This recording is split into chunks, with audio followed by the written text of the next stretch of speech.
Ini sekarangnya Bu. Ulang.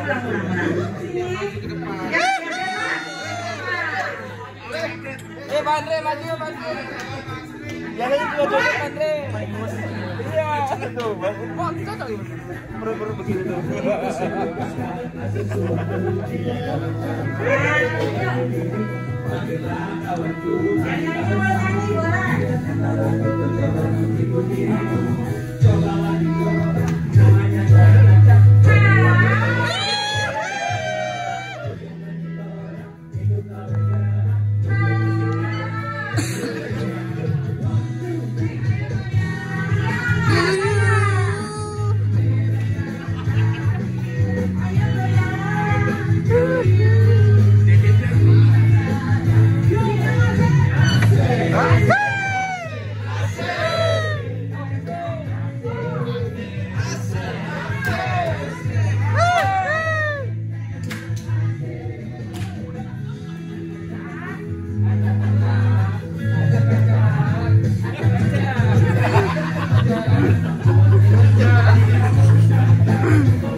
Aliran sudah lancar. Oke, teman-teman, bosan juga nih ya. Teman-teman, terima kasih sudah bersemangat untuk di pagi hari ini. Kita akan mulai sesi kita. Saya harap teman-teman juga bisa konsentrasi, semangat, antusias. Jadi ini dari kita, buat kita. Semoga yang bermanfaat untuk membooster. Assalamualaikum warahmatullahi wabarakatuh. Waalaikumsalam. Selamat pagi semua. Mungkin sebelum kita mulai, kita berdoa menurut agama dan kepercayaan masing-masing. Mudah-mudahan acara kita diberi kelancaran, kesuksesan, dan mungkin ada manfaatnya buat kita semua. Berdoa mulai.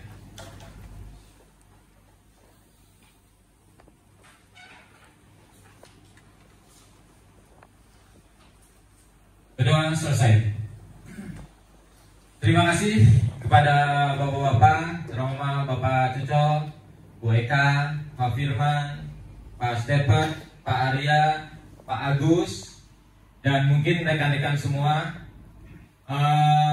Tema kali ini kita akan membawakan dinding gelombang, kasar atau retak, dan sampai dengan pengecatan.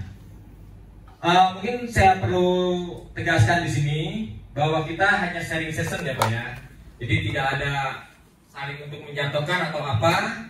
Di sini hanya sharing session.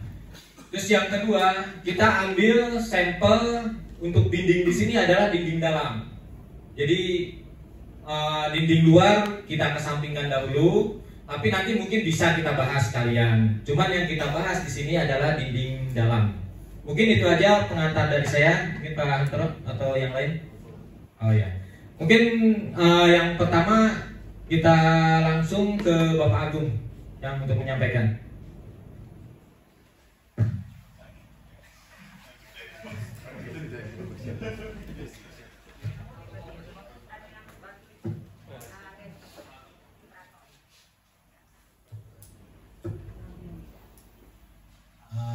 Baik, terima kasih. Untuk pembahasan kali ini sesuai dengan diskusi dari teman-teman, kita membahas tentang dinding retak, gelombang, dan kasar, Pak. Jadi next,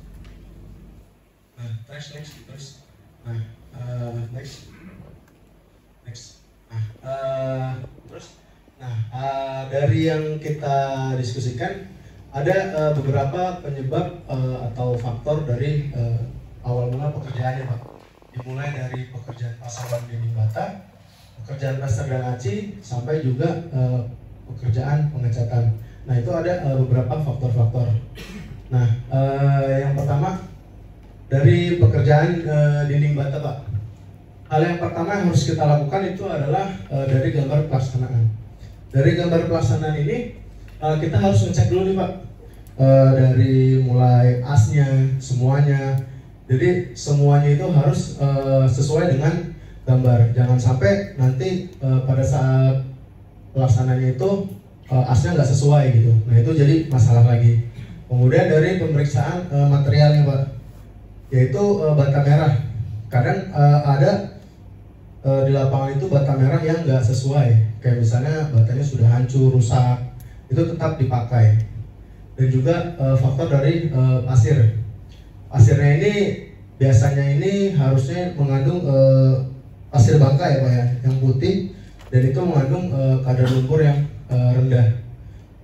Nah kemudian dari alat bantu kerja yaitu ayakan pasir, unting dan benang, dan juga water pass. Next. Nah ini dari tahapan pelaksanaannya. Biasanya itu dari tahapan pelaksanaannya pertama ya pertama itu bata merah itu harus direndam Pak, atau disiram dengan air supaya faktor supaya batanya itu jenuh. Biasanya ini kadang seringkali terlewat untuk bagian ini Pak. Jadi begitu datang bata, mereka langsung memasangnya. Nah jadi tanpa memperdulikan faktor kejenuhan dari air tersebut.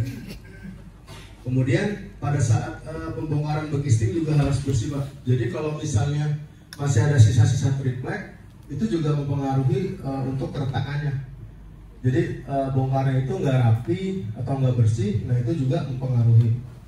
Kemudian pasangan bata juga harus di water pass agar lurus. Nah pada tiap tahapannya itu dengan tiap tinggi itu 1 meter Pak. Jadi nggak bisa langsung berdiri 2 meter, 3 meter, itu nggak bisa. Jadi bertahap, dan juga diselangi dengan pengisian kolom praktis. Belum mulai tahapan pekerjaan plaster dan aji, usahakan dinding bata itu disiram dahulu, ya seperti ini.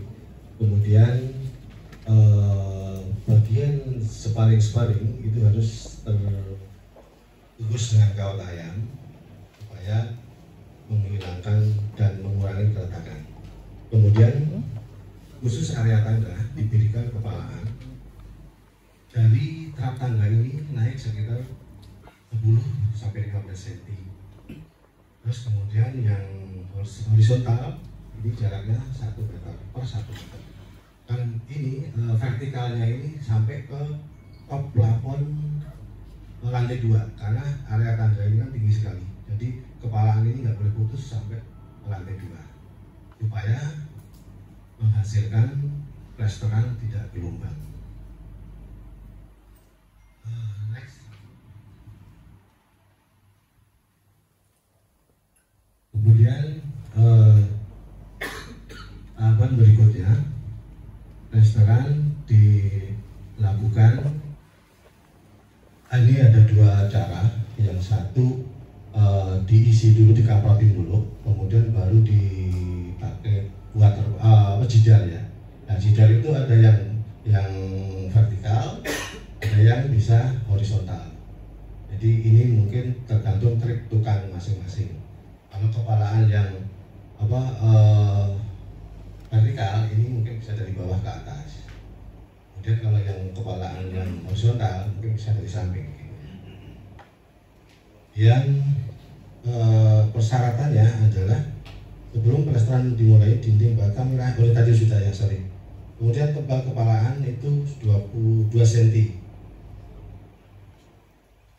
Kemudian umur kepalaan minimum 24 jam.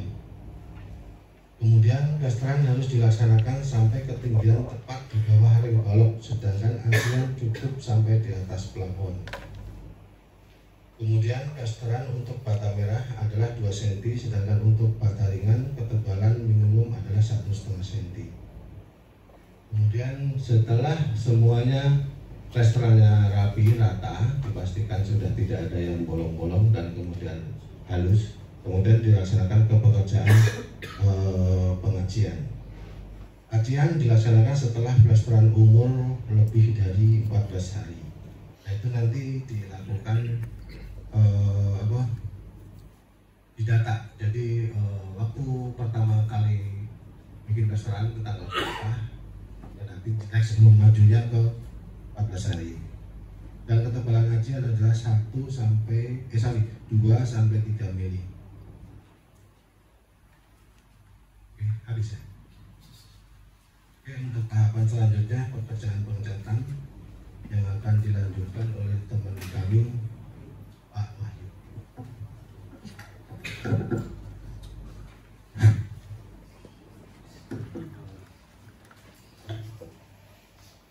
Ya, untuk pengerjaan selanjutnya, tahapan selanjutnya untuk pekerjaan dinding dilanjutkan untuk pekerjaan pengecatan. Untuk yang pertama, pemeriksaan material cat. Apakah cat yang ada di lapangan sesuai dengan spesifikasi. Berikutnya, pemeriksaan pekerjaan sebelumnya untuk dinding tegak dan lurus, dinding siku pada sudutan dinding, permukaan rata dan halus, tidak ada retak-retak atau pecah, permukaan acian kering atau umur kadar air sudah di bawah kurang lebih sekitar 18%. Untuk pekerjaan persiapan, dinding yang kasar diamplas supaya halus, supaya kedepannya tidak ada setelah dicat dinding-dinding yang kelihatan agak rusak-rusak gitu. Kemudian saklar, stop kontak, box panel atau apapun itu yang ada di area dinding agar dilindungi atau diprotek. Kemudian kaki scaffolding atau stagger yang digunakan para pekerja, terutama pekerjaan pengecatan, agar diprotek supaya tidak merusak pekerjaan kami. Syarat-syarat pelaksanaannya. Yang pertama, lapisan dasar menggunakan wall sealer. Setelah lapisan dasar kering dilakukan pengamplasan dan kemudian diikuti dengan pengecatan lapis kedua.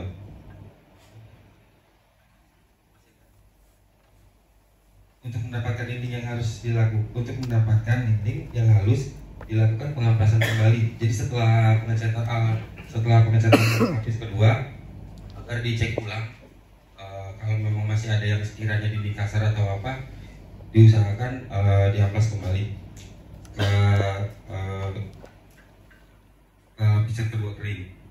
Dan kalau sudah diamplas lagi, baru dicat untuk yang lapis ketiga atau finishnya. Setiap bidang dinding harus diselesaikan pada waktu bersamaan untuk mendapatkan hasil warna yang rata. Karena kita ini kan pengecatan ada tiga tahapan. Kalau bisa diusahakan per tahapan itu dalam waktu yang bersamaan, jangan berbeda-beda. Karena menghindari dari warna yang agak belang. Selanjutnya, untuk analisa akar masalah.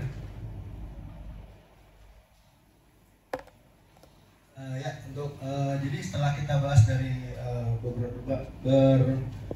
beberapa pekerjaan, dari dinding, dari plester aci sampai dengan pengecatan, dapatlah dari akar permasalahan. Kenapa sih dinding itu gelombang, retak, itu kasar? Pertama itu dari faktor atau tenaga kerja yang tidak sesuai dengan bidangnya, Pak.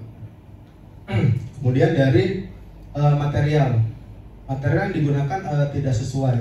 Misalnya pasir, dia mengandung kadar lumpur yang sangat tinggi. Karena dari sesuai yang standarnya itu, kadar lumpurnya itu maksimal harus 5% sesuai dengan SNI. Dan juga mungkin faktor yang kedua adalah air yang digunakan itu harus bersih. Karena biasanya itu kadang tukang itu sering menggunakan air yang bekas atau air yang tidak layak gitu, kotor gitu. Kemudian dari metode pekerjaan, yang pertama itu dari pengamplasan. Pengamplasannya itu kurang maksimal. Itu yang menyebabkan dinding itu bisa gelombang. Karena pengamplasannya itu dia menggunakan gosokan, bukan menggunakan alat jidar. Kalau alat jidar menggunakan alat jidar kan otomatis dia itu bidangnya itu lebih lebar. Beda dengan dia menggunakan alat gosok yang misalnya kantong semen. Itu. Kemudian dari umur pekerjaan plesteran keacian itu dia belum sampai 14 hari atau belum kering dia masuk ke acian. Jadi itu juga mempengaruhi. Kemudian dari kepalaan yang belum kering juga bisa. Kepalaan yang belum kering dia langsung diplester. Jadi itu bisa mengakibatkan si kepalanya itu ikut terdorong lagi. Itu juga bisa menyebabkan dinding itu antara gelombang.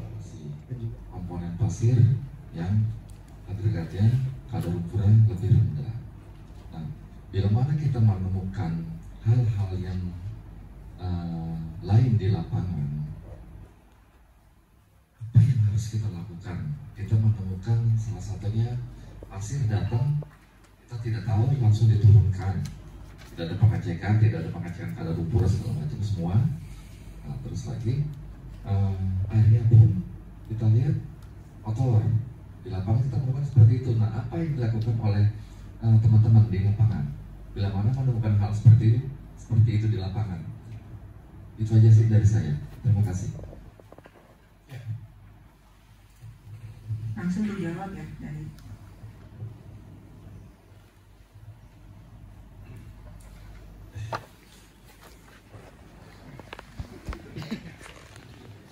Oke, terima kasih pendapat dari Pak Samsul, sangat bagus sekali. Untuk yang tadi masalah air kotor, mungkin dulunya sih pernah kejadian. Dan sekarang ini kita diharuskan dari pihak kontraktor itu membuat air kerja. Jadi untuk pelestarian semuanya, airnya itu air dari pantek. Apabila menemukan hal seperti itu, ya kita wajib lebur untuk air itu tidak boleh dipakai untuk misalnya ada air hujan bekas atau air got dan gitu ya. Jadi selama ini masing-masing kontraktor sudah diadakan untuk pengukuran air kerja. Kemudian pasir, lama ini kita kalau sesuai dengan presentasi itu kan harus pakai pasir bangka. Kita di lapangan ada yang pakai pasir rangkas, kemudian ada yang pakai pasir jamilan dari Kulon itu mana ya? Daerah Banten ya. Karena kalau pasir bangka sangat mahal sekali. Nah, untuk pengetesan kadar air kita manual. Jadi kita pakai botol aqua, kita isi pasir, kemudian kita isi air, kita kocok-kocok sampai benar-benar tahu. Nah, ini nanti ditunggu beberapa hari, mungkin sekitar 3-4 hari dia akan mengendap.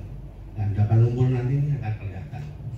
Nah, setelah endapan lumpur ini kelihatan sekitar yang disarankan kan 5%.